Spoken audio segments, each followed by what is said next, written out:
Welcome back to Fishing Tutorials. In this video, I'm going to be talking about the ways that you can go about catching bigger carp. You might be catching reasonable ones, but you want the real monsters. This video is going to help you out with that.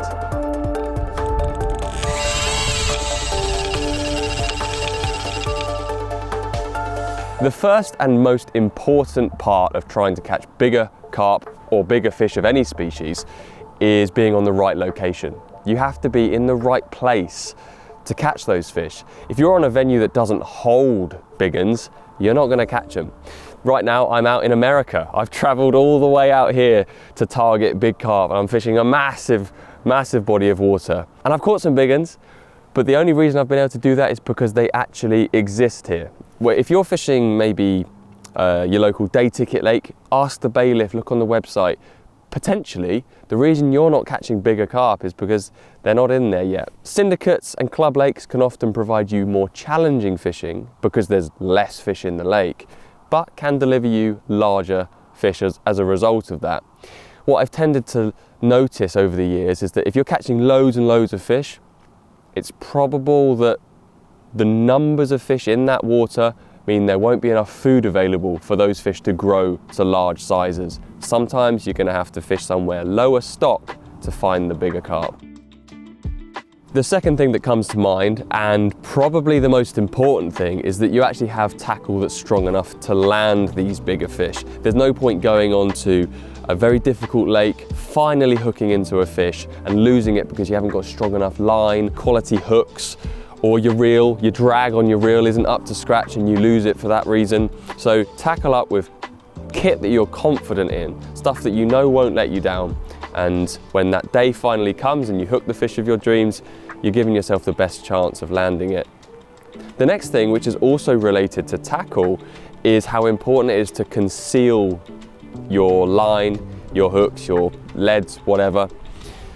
As carp get bigger and more wary, they become more aware of their surroundings. Now, I'm not saying that carp are super clever and they can see a lead or a hook on the bottom and they know what that is, but it's certain that if you fish a really tight line or you fish a really blatant hook link material that isn't very well camouflaged, you're reducing the chances of catching those wise old fish. So conceal your line. Maybe you'll use a back lead to make sure the line's going right across the bottom. Potentially you'll just slacken off a little bit so that that line isn't gonna touch the fish's fins and scare them away. The other thing on the topic of concealment and not letting those carp know that you're there is just be quiet. It's one of the easiest things to do, but for a lot of people it's something that they definitely ignore. I'll be honest, I sometimes like to listen to some music on the bank or walk up and down and enjoy my time. But if you're fishing for really big fish, walk as quietly as you can. Don't break sticks underneath your feet. Walking heavily up and down the bank, stamping your feet, or being too loud, like banging your bank sticks or pegs into the soil. It's all sending vibrations out into the lake, and those vibrations will in turn scare away fish, and probably scare away the larger ones, as they are naturally the most shy.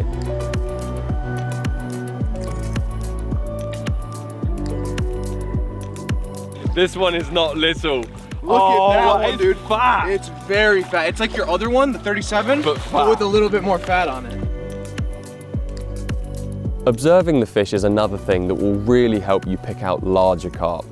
By observing them, I mean if you have the opportunity to look into the water, maybe it means you climb a tree or hide yourself behind some reeds and peer down into the water, you can watch the fish's behaviours and you can see the different ways that large fish feed compared to small ones. Maybe you notice that when you throw in loads and loads of bait, the little ones go crazy. Maybe you just need to set a trap just with a single hook bait. I don't know. But by watching those fish, you'll be able to hone your tactics and work out what's going to work to catch them. One thing that will guarantee you a larger average size, if you can watch the fish, is stalking them.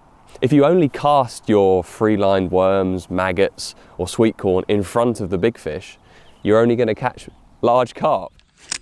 Got him. I can't believe that. I flipping got him on a bit of worm. Stalking and surface fishing are probably the only ways that you're going to specifically target individual carp, but a number of my biggest ever fish have come simply with a piece of bread hooked onto a small hook and just thrown out in front of the fish. If you can see them and they're right there in front of you, it's a surefire way to catch those bigger fish. When it comes to your rigs and baits, you can catch bigger fish by avoiding smaller fish. I hope that makes sense. But every time you cast your bait into the lake and you catch a little one, it's kind of spooking the fish off a little bit, it's disturbing them and probably reducing the chances of you hooking into a larger one. So if you put on a bigger boilie or more pieces of corn onto your hair rig, maybe a larger hook, you are reducing the chance that those small fish can get that bait into their mouths. There's also certain rigs that just lend themselves to targeting bigger carp.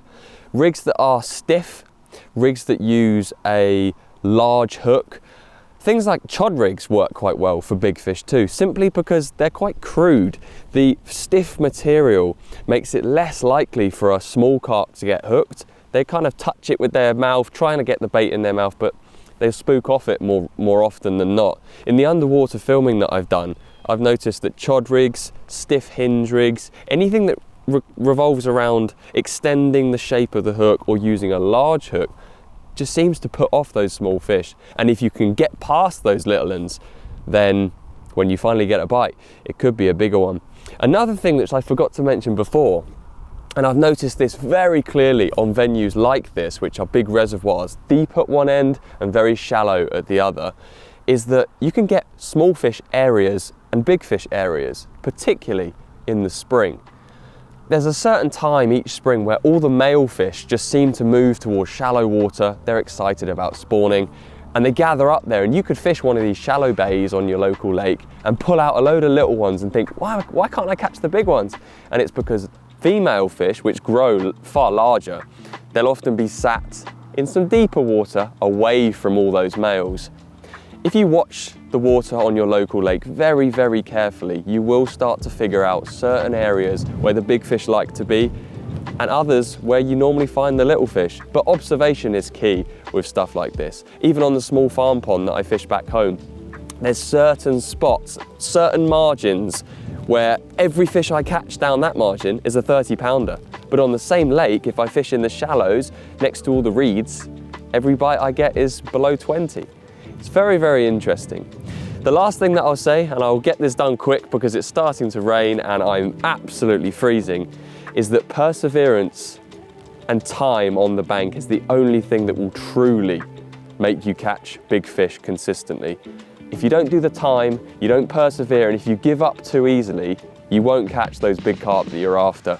I'm on a trip out here in the USA on a massive lake. I'm fishing in the most horrendous conditions. I have been freezing cold for the last few days, and we were just catching little catfish and small carp. But persevering, not giving up, meant that when we did eventually get that bite from a big one, it felt all the more worthwhile. Good luck with your fishing. Hopefully you catch a few, and if you get out soon, fingers crossed you land yourself a monster. Thanks for watching. I'm going back to my bivvy.